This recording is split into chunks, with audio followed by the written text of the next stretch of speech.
Hello everybody, and welcome to Theology 101. Today I will be answering a subscriber's request.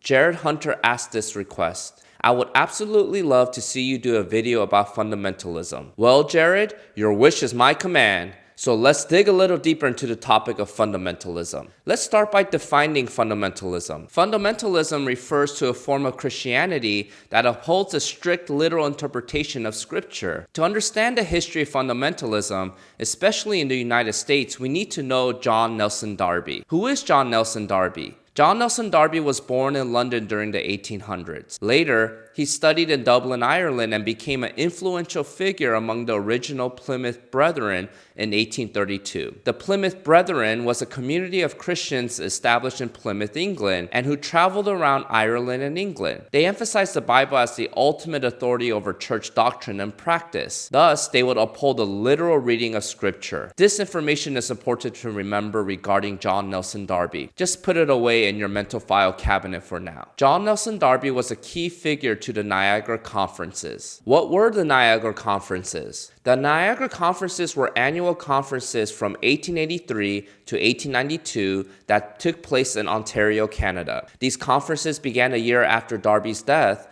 and it was during these conferences that the fundamentals of the Christian faith were established. The members of these conferences were attempting to respond to the rise of Darwinism. The fundamentals, which were writings stating the doctrines of the theology that came from the Niagara Conferences, was financed by a Southern California millionaire and edited by Bible teachers and evangelists. Later, in 1920, the term fundamentalist was coined, and it called to mind the united front of those from the Niagara Conferences who opposed the rise of Darwinian evolution. Another factor to the rise of fundamentalism was the popularity of the Scofield Study Bible. Written in 1909, the Scofield Bible attempted to date the events in the Bible chronologically by interpreting the events in the Bible literally. One example will be the introduction of James Ussher, who was an Irish archbishop from the 16th century who dated the creation account as 4004 BC based on the literal reading of Genesis 1 and 2. Ussher wrote of this theory back in 1650, but it was through the Scofield Bible that it became popular in America in 1909. Much of the influence of the Scofield Bible can be credited to Darby himself because he influenced Charles Scofield, the author of the Study Bible. So we see how both the Niagara Conferences and the Scofield Bible were directly impacted by the theology of John Nelson Darby. A final factor contributing to the rise of fundamentalism in America was Princeton Theology. Princeton Theology started in 1812 and continued until 1921 as a response to the rise of Darwinism. Princeton Theology taught that God could not convey truth through a document full of historical errors. So, Princeton Theology asserted that the Bible must be taken at face value even when it went against the new discoveries coming out from Darwinism. Thus, the doctrine of inerrancy became foundational for Princeton Theology, since this doctrine preserved the accuracy of historical data that was found in Scripture. Since Darwinism was seen to invalidate any external evidence that was used to support the historical claims of the Bible, the Princeton theologians tried to reinterpret science to support inerrancy. Ironically, it was precisely through their pursuit of reconciling the inerrancy of scriptures with Darwinian science that the Princeton theologian took away any hope for a middle ground and left only extreme positions concerning science and Christianity. For example, Reverend James McCosh, the 11th president of Princeton, said that common sense turns away from the denial of God. He argued that it was rational to believe in God, and those who did not were simply not thinking rationally. He thought that evolution and Christianity could be reconciled. However, evangelicals who adopted this method of reconciling science and religion were faced with a dilemma. If they continued to uphold their commitment to rationality, then the very foundation of inerrancy seemed to be threatened. One result from the conflict between Christianity and science was that Christianity would no longer be seen as dependent on historical scientific facts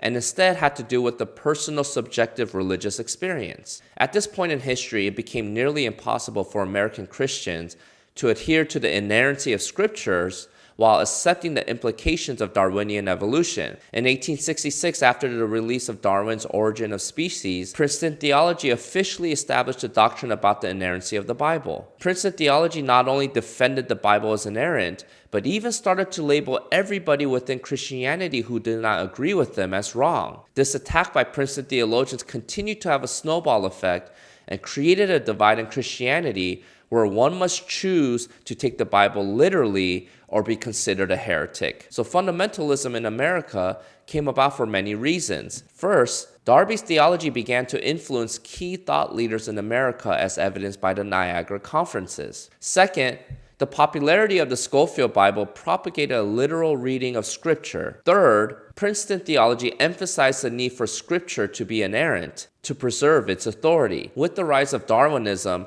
the issue was not inerrancy per se, but authority. The authority of the Bible was undermined according to these theologians. So fundamentalism became the baby that came from Darby, the Scofield Bible, and Princeton Theology. Today, the word fundamentalist has negative connotations. I believe that one reason for this is because certain leaders of this movement have abused their spiritual authority. Some historians have noted that if spiritual authority was contingent on the Bible, and if the Bible's authority was undermined for its accuracy, then these church leaders who depended on the authority of the Bible indirectly lose their authority. While these leaders may have been convicted by their desire to uphold the authority of Scripture, it is possible that they did so to also preserve their authority. This may be a cynical view to the fundamentalist movement, but we cannot deny that the upholding of one's spiritual authority at all costs continues to be seen in the church today. Hopefully, the church today will learn from history and not repeat the mistakes of fundamentalism. However, I hope that the church also does not completely dismiss the intention of the fundamentalist movement, since the original purpose for it was to uphold the authority of Scripture. Jared,